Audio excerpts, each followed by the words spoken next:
Hi friends, I am Shantanu Nikhra, ex chief manager bank of Baroda and a financial consultant.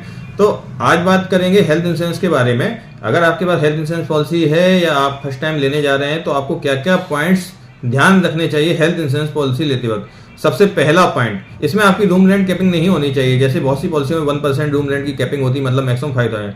आपकी policy में at least single private room होना ही चाहिए, जिससे आपको कभी दिक्कत ना आए, आपको शेयरिंग में ना रहना पड़े। फिर सेकंड थिंग आपको देखना पड़ेगा कि जब आप पॉलिसी ले ही रहे हैं तो फिर इंश्योरेंस कंपनी के साथ अपना क्लेम क्यों शेयर करें। नो कोपे, उसको बोलते हैं कोपे में, क्योंकि बहुत सारी कंपनियां क्या होती है, उसमें क्या होता है, प्रीमियम डाउन करने के लिए या कंसल्टेंट प्रीमियम डाउन करने के लिए क्या है, आपको कोपे ऑप्ट करा देते हैं। कोपे में आपको 10,000, 20,000, 50,000 जैसा भी कोपे आप ऑप्ट करते हैं, क्लेम के टाइम पे उतना अमाउंट आपको देना होता है, रेस्ट इंश्योरेंस कंपनी देती है। तो आपको ये देखना चाहिए कि जब आप प्रीमियम भर ही रहे हैं तो आपको कोई भी कोपे ऑप्ट नहीं करना है। हाँ, साथ में आपका इंश्योरेंस कंपनी में क्या होता है, हेल्थ पॉलिसी में अगर आप क्लेम नहीं लेते हैं तो नो क्लेम बोनस मिलता है। तो नो क्लेम बोनस भी आपका फास्ट मूविंग होना चाहिए, जिससे आपकी पॉलिसी फ्यूचर रेडी हो जाए। जैसे कि भाई कुछ कंपनियां क्या आती है 10%, 20% तक देते हैं, लेकिन अगर हमें 50% और 100% तक रजिस्ट्रेशन या नो क्लेम बोनस मिलता है तो हमें वो पॉलिसी चूज करनी चाहिए, जिससे हमारा पॉलिसी फ्यूचर रेडी हो, फ्यूचर में ज्यादा अमाउंट तक का भी क्लेम हम अवेल कर पाए। और फोर्थ थिंग आती है कि भाई हमारा जो फेवरेट हॉस्पिटल है, जिस हॉस्पिटल में हम जाना प्रीफर करते हैं, क्या वो हमारी इंश्योरेंस कंपनी के नेटवर्क हॉस्पिटल की लिस्ट में है या नहीं है।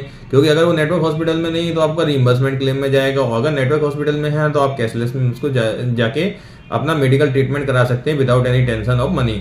और अब सर ये सारी चीजें अगर आपने चेक कर ली है तो फिर आप जो लास्ट फाइनल क्राइटेरिया आता है वो है प्राइसिंग का। तो प्राइसिंग फिर हम ये सारे जो भी कंपनियां ये सारी कैटेगरी में सेटिस्फाई होती हैं और आपके सम एश्योर्ड में सेटिस्फाई होती है, फिर हम उसकी प्राइसिंग देख लेंगे। जिस कंपनी का प्राइसिंग सबसे कम होगा हमें उसी का हेल्थ इंश्योरेंस लेना है। हाँ, हेल्थ इंश्योरेंस हमारी कच कंसल्टेंसी के द्वारा भी प्रोवाइड कराया जाता है बेस्ट कंपनी का। तो आप मुझे भी कॉन्टैक्ट कर सकते हैं हेल्थ इंश्योरेंस लेने के लिए।